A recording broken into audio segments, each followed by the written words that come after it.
Il est 8h47 sur Sud Radio. Allez, nous sommes ensemble encore jusqu'à 9h avant de retrouver Valérie Expert tout à l'heure, Jean-Jacques Bourdin, André Berkoff, tout le monde est sur le pont, les vraies voix. Cet après-midi, bien sûr, Brigitte Lahaye et tous les programmes. Je ne vais quand même pas tout vous donner parce que vous les connaissez déjà, mais c'est pour vous dire la richesse de Sud Radio. Allez, nous parlions ce matin de ce rapport sur le sexisme en France. C'est le Haut Conseil à l'égalité qui l'a rendu. Ça vous fait réagir et il y a par exemple Nora qui est avec nous au 0826 300 300. Bonjour Nora. Bonjour Patrick, merci de m'accueillir. Je vous en prie. Vous avez réagi après avoir écouté Elisabeth Lévy tout à l'heure, probablement. Oui, tout à fait. Alors j'appelle de l'Essonne, j'ai 52 ans et je trouve qu'il y a une escalade dans la dénonciation de tout. On fait des procès sur tout et on va créer une femme qui va devenir sexiste. Du fait de tout, ça vient du harcèlement pour les hommes, d'être toujours stigmatisés quand ils osent approcher une femme, la draguer, la séduire. Il y aura plus, ces rapports-là vont disparaître si on continue. Si on voit du mal à partir du moment où un homme vient vers vous, vous parlez, essayez de créer un contact, ça a toujours été, ça a toujours existé. Bien sûr qu'il y a des personnes qui n'ont pas les mêmes codes, qui n'ont pas la même éducation, et qui font n'importe quoi. Bien sûr qu'il y a des violeurs, il y a du sexisme au travail. Et encore, il faut différencier les petites blagues vaseuses des collègues du vrai sexisme. Mais je trouve vraiment qu'il y a une escalade et qu'un jour on va être... Il y a tellement de célibataires déjà, on est déjà isolés, on va être complètement isolé, qu'il n'y aura plus de rapport homme-femme. Et je trouve que c'est trop.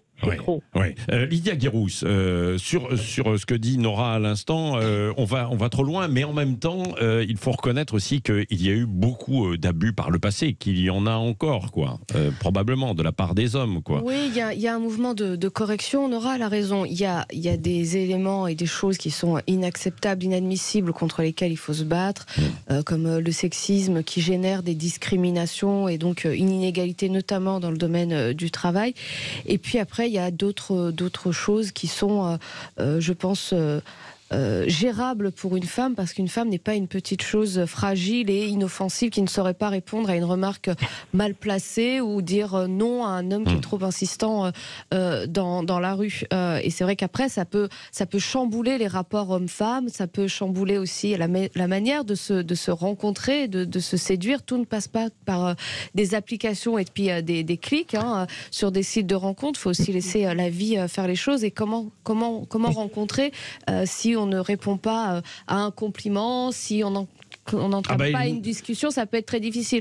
Moi, ce que je n'apprécie pas dans un certain féminisme, c'est qu'elle voit forcément les femmes comme des victimes potentielles et les hommes comme des bourreaux, des agresseurs en devenir. Et là, il y a quelque chose qui est assez dangereux. C'est ce que j'avais dénoncé dans mon livre qui s'appelle Le sexisme féministe, le suicide féministe.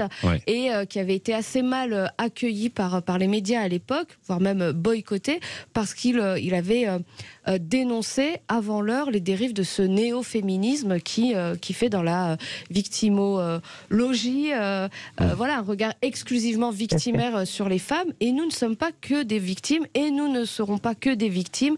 Et des femmes peuvent aussi être des bourreaux et des hommes peuvent aussi être absolument formidables. Peut-être, Nora, qu'il y a des excès maintenant dans un sens, parce qu'il y en a eu beaucoup aussi dans l'autre pendant des années et des années. Mais de grands progrès ont été faits. Nora. Oui, merci. Je rejoins tout à fait l'idée. On devrait d'ailleurs, les parents devraient inciter leurs filles à faire de la self-défense. Si vraiment il y a un danger, incitez vos filles, mais surtout ne coupez pas les rapports entre les hommes et les femmes. Et j'ai l'impression qu'il y a une volonté de vouloir en terminer avec cette relation homme-femme.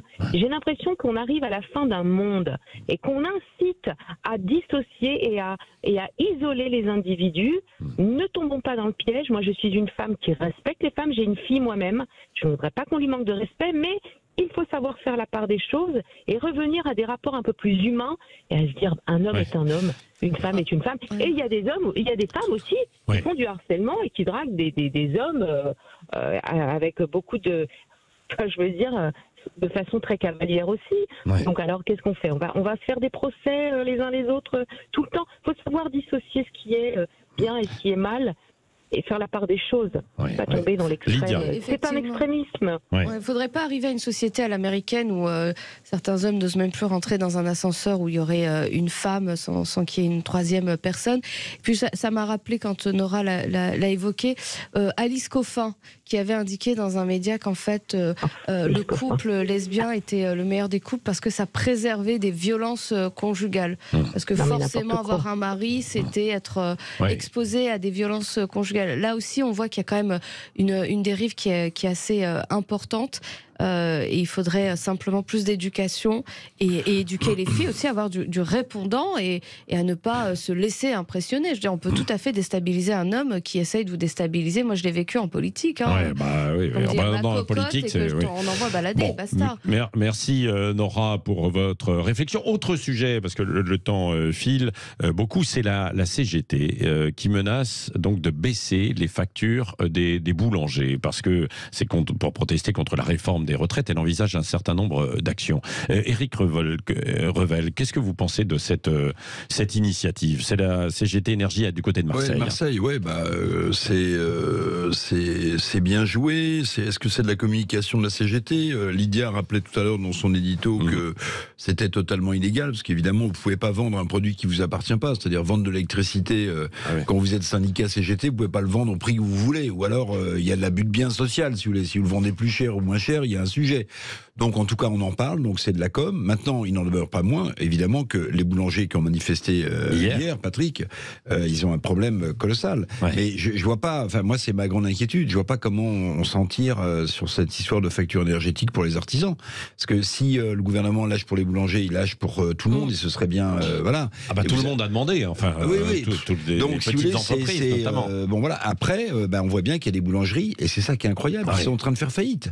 Il y a des boulangeries qui sont en train de faire faillite, la boulangerie étant souvent le dernier commerce qui reste dans les centres-bourgs, là où les postes, tout ça a disparu. Bon. Donc c'est un problème économique, mais c'est un problème de société aussi, que de voir des boulangeries disparaître. Voilà. Bon, quant à la CGT, Philippe Martinez passe la main au mois de mars, donc il y a une campagne, il manifeste, bon, tout ça, voilà. Il y a tout cet univers-là. Oui, Jean-Louis de Mayenne, dans les Bouches-du-Rhône, est avec nous justement à ce sujet. Bonjour Jean-Louis. Oui, bonjour à tous. Oui, écoutez, moi, le côté illégal de la chose, effectivement, il y a peut-être un problème d'illégalité sur quelque chose qui, effectivement, n'est pas forcément... la forme n'est pas forcément la bonne. Par contre, ce qu'il faut quand même reconnaître, c'est que quand vous envoyez une facture à un boulanger, à un artisan qui avait une facture mensuelle de 700 €, quand vous lui envoyez une facture pour la même chose de 18 000, il faut quand même marcher un peu sur la tête. Je ne comprends pas qu'un technocrate puisse ne serait-ce voter quelque chose comme ça, ou puisse envoyer une facture pareille sans se demander est-ce que le gars il va payer une facture mensuelle qui correspond à sa facture annuelle. C'est complètement délirant, quoi.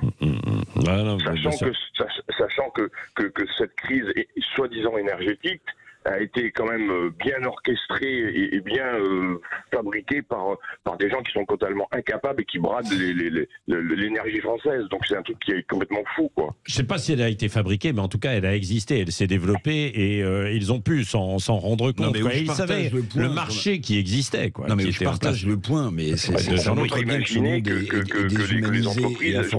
Attendez, vous parlez tous les deux. Comment est-ce qu'on Éric et Jean-Louis, vous concluez. Oui, je partage ce point-là. C'est comment est-ce qu'on peut envoyer une facture à quelqu'un de 18 000 € quand il avait 700 €. Mais qui peut envoyer ce type de courrier? Donc ça prouve bien que tout ça part avec des machines informatisées. Jean-Louis, juste, vous vouliez conclure? Jean-Louis, voilà, c'est terminé. Il a raccroché. En même temps, c'est l'heure de terminer cette émission.